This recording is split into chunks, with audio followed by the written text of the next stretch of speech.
हर खबर पर होगी आपकी पकड़। डाउनलोड कीजिए एबीपी लाइव ऐप। बाकी जगहों पर क्या हाल है? लोग सभी जगह उम्मीद कर रहे हैं कि ट्रेनें चलेंगी तो कैसे चलेंगी, वो कब पहुंच पाएंगे, क्या उनको सीधा स्टेशन जाना होगा। तमाम सवाल हैं लोगों के मन में और इस पर ज्यादा जानकारी के लिए हमारे साथ 3 संवाददाता जुड़ गए हैं। ब्रजेश राजपूत भोपाल से हमारे साथ जुड़ गए हैं, जितेंद्र दीक्षित जुड़े हुए मुंबई से और मनीष शर्मा जयपुर से मौजूद है। मनीष, मैं सबसे पहले आपसे शुरुआत करूंगा। कोटा से बच्चों के जाने का सिलसिला शुरू हो गया है, मजदूरों के लिए भी ट्रेनों की बात हो रही है। ऐसे में लोगों के मन में एक बड़ा अहम सवाल है कि कैसे वो पहुंच पाएंगे स्टेशन तक, पूरी प्रक्रिया कैसे होगी, क्या सीधा जाकर बैठ जाएंगे। ये तमाम ऐसे सवाल है जो समझना चाह रहे हैं लोग, ताकि उनकी जो मुश्किलें हैं वो कम हो पाए।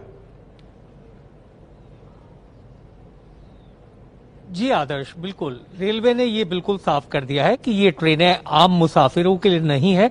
ये ट्रेनें खासतौर पर श्रमिकों के लिए, छात्रों के लिए और धार्मिक रूप से जो पर्यटक थे जो फंसे हुए हैं लॉकडाउन में, उनके लिए है।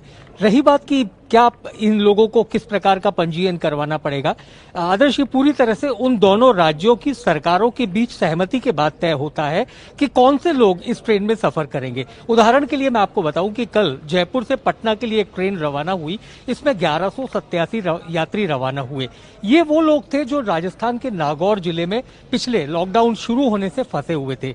बिहार सरकार ने राजस्थान सरकार के नोडल अधिकारी से बात की और उन्हें ये जानकारी दी कि 1200 बिहारी मजदूर इस वक्त नागौर में है। तब राजस्थान सरकार ने रेलवे प्रशासन को बताया और एक विशेष ट्रेन की मांग की।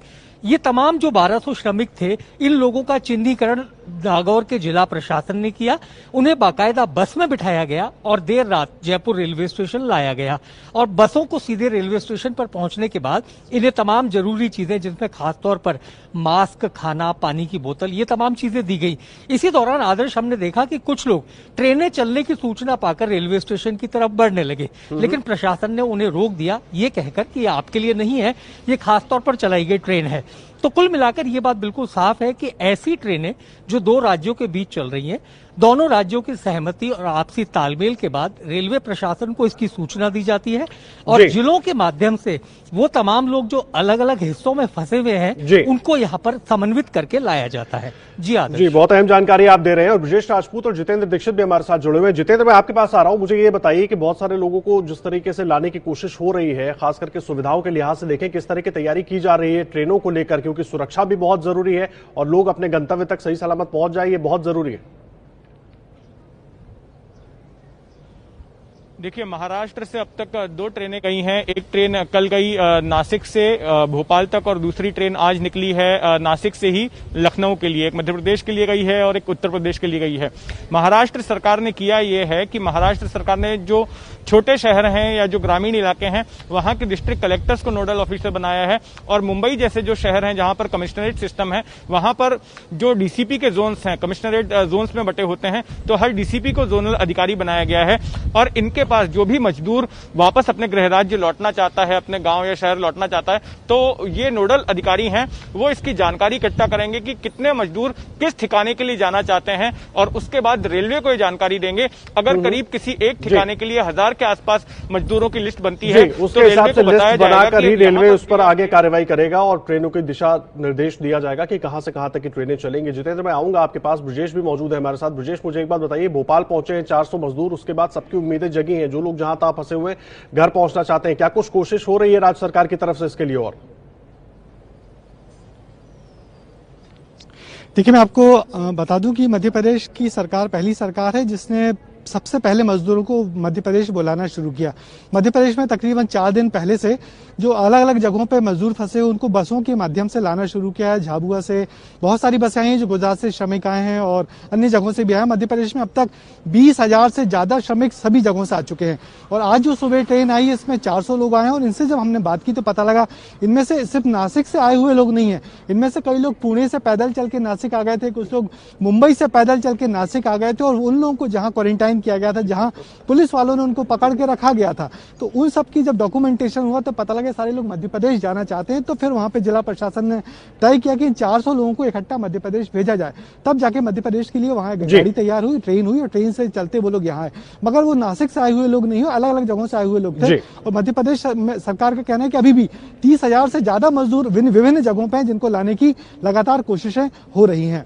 आदर्श। जी, बहुत शुक्रिया ब्रजेश आपका, मनीष आपका और जितेंद्र आप तीनों का बहुत शुक्रिया पूरी जानकारी के लिए। देखिए तो कोशिशें जारी हैं लोगों को घर तक लाने की, ट्रेनों को चलाने की प्रक्रिया धीरे धीरे शुरू की जा रही है, लेकिन ये पूरी प्रक्रिया दोनों राज्य सरकारों के बीच आपसी समन्वय से हो रही है, इसलिए कोई भी व्यक्ति जाकर स्टेशन पर ट्रेन में नहीं बैठ सकता। आपको स्थानीय प्रशासन को पहले संपर्क करना पड़ेगा। भारतीय रेल ने तमाम राज्य सरकारों के साथ मिलकर देश भर में लॉकडाउन की वजह से जगह जगह फंसे मजदूरों को निकालने के लिए विशेष ट्रेनें चलाना शुरू कर दिया है। किसी मजदूर को अपने राज्य वापस जाना है तो इसकी क्या प्रक्रिया है, समझिए संवाददाता जितेंद्र दीक्षित से। नमस्कार, मैं हूं जितेंद्र दीक्षित। लॉकडाउन की वजह से देश के अलग अलग ठिकानों पर फंसे मजदूरों को निकालने के लिए रेलवे की ओर से विशेष ट्रेनें चलाई जा रही हैं, लेकिन इसका मतलब ये नहीं है कि तमाम मजदूर जो है रेलवे स्टेशनों पर जाकर भीड़ लगा दें और टिकट खरीदकर ट्रेनों में बैठ जाएं। ऐसा नहीं होने वाला है।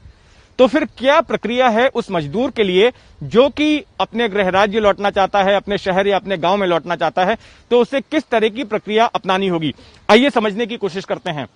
देखिए, राज्य सरकारों ने यह तय किया है कि वो अलग अलग इलाकों के लिए नोडल अधिकारी नियुक्त करेंगे।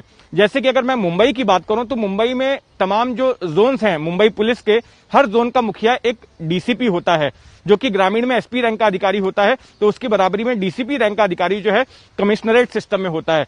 तो हर डीसीपी रैंक के अधिकारी को जोनल अधिकारी के तौर पर नियुक्त किया गया है। अब जिन मजदूरों को जाना है वापस अपने गांव की ओर, उन्हें इन नोडल अधिकारी से संपर्क करना पड़ेगा।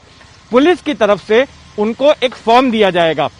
उस फॉर्म में तमाम ब्यौरा होगा उस व्यक्ति के बारे में कि उसका नाम क्या है, उसकी उम्र क्या है, कौन से ठिकाने पर उसको जाना है, और कुछ उसकी पहचान से जुड़े हुए डॉक्यूमेंट्स साथ में लगाने होंगे।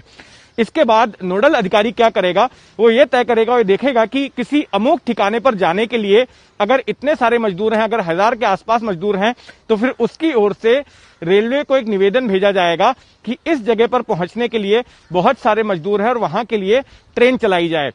रेलवे के साथ कोऑर्डिनेशन के बाद में जब ट्रेन का टाइम मुकर्रर हो जाएगा और ठिकाना मुकर्रर हो जाएगा, तो उसके बाद जो नोडल अधिकारी है वो ये करेगा कि तमाम ऐसे लोग जो कि जाना चाहते हैं उनकी हेल्थ की स्क्रीनिंग होगी।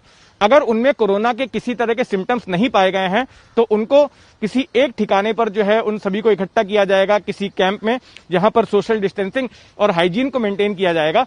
और ट्रेन छूटने से पहले इन लोगों को विशेष बसों में रेलवे स्टेशन पर लाया जाएगा। तो पूरी प्रक्रिया जितेंद्र ने समझाई ताकि आप परेशान ना हो।